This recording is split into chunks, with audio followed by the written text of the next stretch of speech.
আগাম বন্যা আর প্রাকৃতিক দুর্যোগের শঙ্কা কাটিয়ে আশীর্বাদ হয়ে এসেছে এবারের ফসল।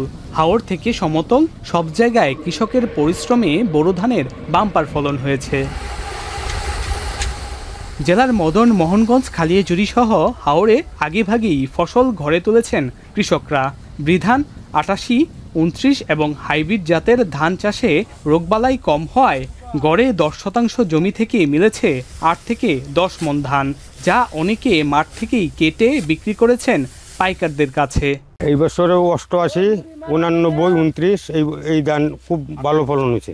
এই বছর ধানের ফলন ভালো হয়েছে, ৮ মণ ৯ মণ হইতে ১০% কাটা। অন্য বছর মাত্র ধান মরিয়া যায়, এবার মরছে না, এবার ভালোই আল্লাহর রহমত। আমরা ৩ বছর ধরে ভালোই ফসল তুলতেছি।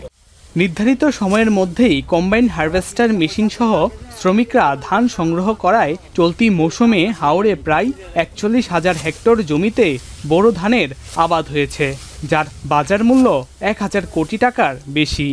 ১৩০০ টাকা দিয়ে থাকতো, বেশি ভালো আছে। সরকার তো দিছে, রেট দিছে ১৪০০ উপরে। লাউ ক্ষেত একবারে নষ্ট হয়েছে, ধান ক্ষেত পুরাটি কিছু কিছু জমি আছে নষ্ট হয়েছে, আর কিছু জমি আছে ভালো হয়েছে। ক্ষেতের যে আপনার যে আসবাব যে ময়লা থাকে এটা সহকারে আমরা দিয়ে দিতেছি। সরকারি রেটের যে ধানটা, এই ধানটা এখনো এখানে হইতেছে না, এইভাবে হারা এই প্রসেসিং করতেছে না কৃষক। এদিকে স্থানীয় বাজারে দেখা দিয়েছে ভিন্ন চিত্র।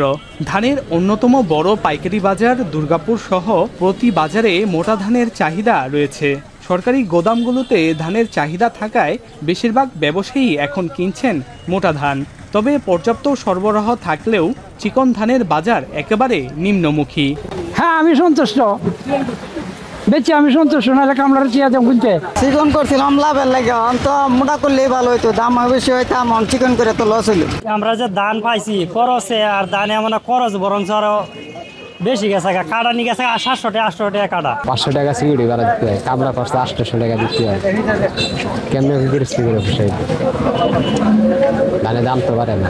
ধান বেতন লাগায় না ৯০০, ৮৫০, গৃহস্থ কিভাবে বাঁচবো? যে পর্যন্ত গুদামে চাউলটা দেওয়ার লাভ না হবে, তারা চিকনের ভিতরে এত নজর তারা দেবে না। বাজারে বেচা কিনা হয় না মোটা না চিকন, এরকম ধান। এগুলা নিয়ে মানুষ বিব্রতকর অবস্থায় আছে, গৃহস্থরা, আমরা অবস্থায় ব্যবসায়ীরা আছে। মোহাম্মদ শাহিন মিয়া চলতি বছর ২০ কাঠা জমিতে ধান চাষ করে কাঙ্ক্ষিত দাম না পেয়ে ধান ফেরত নিয়েছেন তিনি। খরচ উঠলেও মুনাফা মিলছে না বলে হতাশ তার মতো অনেক কৃষক। মোটামুটি ভালো হয়েছে, আর এই ধান মারা গেছে অনেক, এবার অনেক ধান মারা গেছে। এরই মধ্যে শতভাগ ধান কাটা শেষ হয়েছে। এছাড়া আবহাওয়া অনুকূলে থাকায় ফলন ও উৎপাদনে মিলেছে নজর করা সাফল্য বলে জানান কৃষি বিভাগ। কৃষক ভাই যারা আছেন তারা এখন তাদের জমিতে নন এরিয়া সার, যেটা আমরা বিশেষ করে ডিপি এবং এমওপি সার, জিপসাম, দস্তা সার, এই সারগুলি তারা ফসল আবাদের ক্ষেত্রে বেশি ব্যবহার করেন। এই বছর বোরো ধান ফসলে আমাদের রোগ এবং পোকার আক্রমণ একেবারেই ছিল না, তো সেই হিসেবে আমাদের এখানে ধান ফসলের অবস্থাটা ভালো ছিল। এবারের মৌসুমে জেলা জুড়ে বোরো ধানের চাষ হয়েছে প্রায় ১,৮৫,০০০ হেক্টর জমিতে। উৎপাদন হয়েছে প্রায় ১২ লাখ টন, যার বাজার মূল্য প্রায় ৪,৮০০ কোটি টাকা। লক্ষ্যমাত্রার চেয়েও ৩০০ কোটি টাকার বেশি ফসল উৎপাদনে সাফল্যে আনন্দিত কৃষকরা। রিফাত আহমেদ রাসেল, এখন নেত্রকোনা।